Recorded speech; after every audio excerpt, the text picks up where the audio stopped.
नमस्कार, बिहार तक में आपका स्वागत है और मैं हूं सुजीत। आज जुलाई का आखिरी दिन है और कल से अगस्त महीने की शुरुआत हो रही है। अगस्त का महीना कई मामलों में काफी महत्वपूर्ण होने वाला है, लेकिन बिहार के नियोजित शिक्षकों के लिए यह शुभ संदेश लेकर आ रहा है। बिहार के नियोजित शिक्षक विशिष्ट शिक्षक कहलाएंगे। इसकी शुरुआत अगस्त के महीने से हो रही है, काउंसलिंग की शुरुआत हो रही है। तो काफी समय से जिसकी प्रतीक्षा थी इन शिक्षकों को, नियोजित शिक्षकों को, वो अवसर अब आ गया है।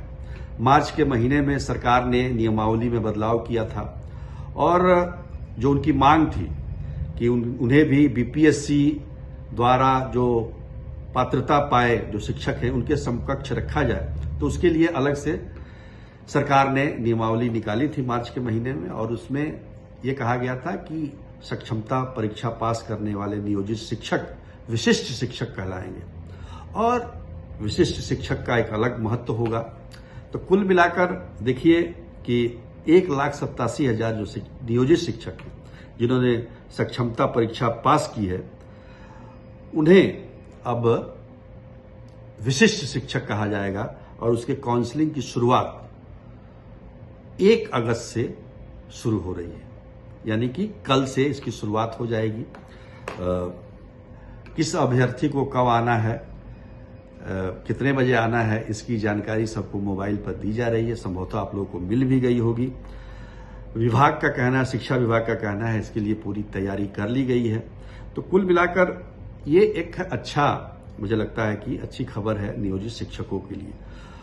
शिक्षकों के लिए और भी अच्छी खबर ये है कि बीपीएससी के द्वारा जो शिक्षकों का चयन किया जा रहा है, तो अब तक 3 परीक्षाएं हो चुकी हैं, 2 का तो रिजल्ट भी आ गया है, तीसरे का आने वाला है।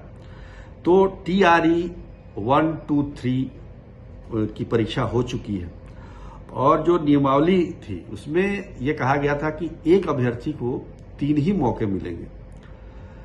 लेकिन खुशखबरी ये है कि अब जो अभ्यर्थी इन 3 परीक्षाओं में, बीपीएससी के द्वारा ली गई परीक्षाओं में उत्तीर्ण नहीं हुए हैं, पास नहीं कर पाए हैं, उनके लिए 2 अवसर और दिया जा रहा है। तो कहने का मतलब कि TRE 4 और TRE 5 में भी अभ्यर्थी अब इसमें शामिल हो सकते हैं।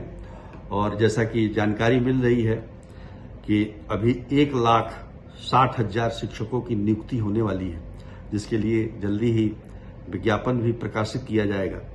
तो कुल मिलाकर जो अभ्यर्थी होंगे वो करीब 3 लाख के करीब ऐसे TRE में शामिल होने के अभ्यर्थी होंगे जो उसके मापदंड को पूरा करते हैं।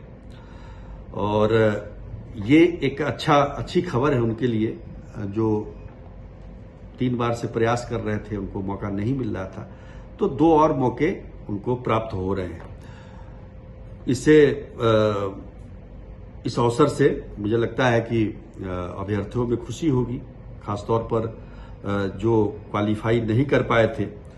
तो मार्च के महीने में भी इसका भी संशोधन हुआ, इसमें 3 के बजाय 2 और मौके देने का फैसला सरकार ने किया है। लेकिन सबसे बड़ी बात क्या है कि अभी जो परीक्षा हुई है शिक्षकों की बहाली को लेकर, तो उसको लेकर कुछ जालसाज फोन भी कर रहे हैं कि भाई हम आपके नंबर को बढ़ा देंगे, आपके रैंक को ऊंचा कर देंगे, उसके लिए पैसे मांगे जा रहे हैं। और इसके लिए बीपीएससी ने भी कड़ा निर्देश जारी किया है और कहा है कि जो भी अभिभावक या फिर अभ्यर्थी किसी भी इस प्रकार की गतिविधि में शामिल होते हैं, मतलब कोई फोन करता है, कोई जालसाज फोन करता है और उसके झांसे में आ जाते हैं, तो वो आगे आने वाली परीक्षाओं में भी बैठने से वंचित हो जाएंगे। और इसकी सूचना देने की भी बात की है बीपीएससी ने, एक मोबाइल नंबर भी जारी किया है। तो बीपीएससी की तरफ से काफी चाक चौबंद व्यवस्था की गई है। लेकिन सवाल ये भी है कि आखिर ये जो जालसाज हैं उनको कहाँ से जो जानकारी मिल रही है कि किस व्यक्ति ने किस विषय में परीक्षा दी है और कहाँ का रहने वाला है, उसके पिता का नाम क्या है। तो ये कहीं ना कहीं से जो लीक हुआ है, ये जानकारी जो लीक हुई है, इस पर भी लगाम लगाने की जरूरत है, ताकि आगे से इस प्रकार की जालसाजी ना हो सके, लोगों को फोन कॉल नहीं जाए। इससे क्या होता है कि विश्वसनीयता पर असर पड़ता है। भले ही बीपीएससी फ्री एंड फेयर परीक्षा करा रहा हो, लेकिन इस प्रकार के फोन जाने से छवि पर उसका असर पड़ता है। तो निश्चित तौर पर उस पर भी ध्यान देने की जरूरत है। और एक और चीज है कि बीपीएससी की में जो नया प्रयोग हो रहा है वो इस बार ये है कि आने वाली परीक्षाओं में अब प्रश्न पत्र जो होंगे वो 5 कलर में होंगे, और सेंटर पर जाने के बाद ये तय होगा कि किस कलर में इस सेंटर पर परीक्षा ली जाए। मान लीजिए एक सेंटर पर लाल को चुना है, तो लाल को ही लाल प्रश्न पत्र ही सबको दिए जाएंगे। किसी सेंटर पर नीला होगा, तो इससे क्या होगा कि जो पेपर लीक होने की जो नौबत आती है उसमें वो नहीं हो पाएगा, क्योंकि अचानक से होगा ये।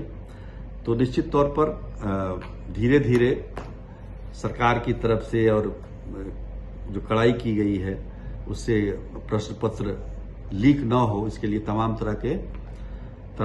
तरह की व्यवस्थाएं की जा रही हैं। कानून भी बनाया गया है कि कोई प्रश्न पत्र लीक करता है तो उसको 5 से 10 साल की सजा और 1 करोड़ तक के जुर्माने का प्रावधान है, जो इसी विधानसभा सत्र में इसको पारित भी किया गया है। केंद्र सरकार ने भी पारित किया है कानून। तो कुल मिलाकर ये फ्री एंड फेयर परीक्षा कराने की, साफ सुथरा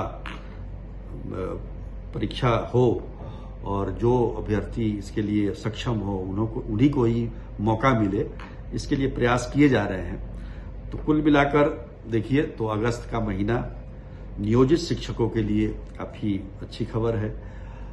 1,60,000 जो नए शिक्षकों की भर्ती होनी है बीपीएससी के तहत, वो भी एक अच्छी खबर है अभ्यर्थियों के लिए।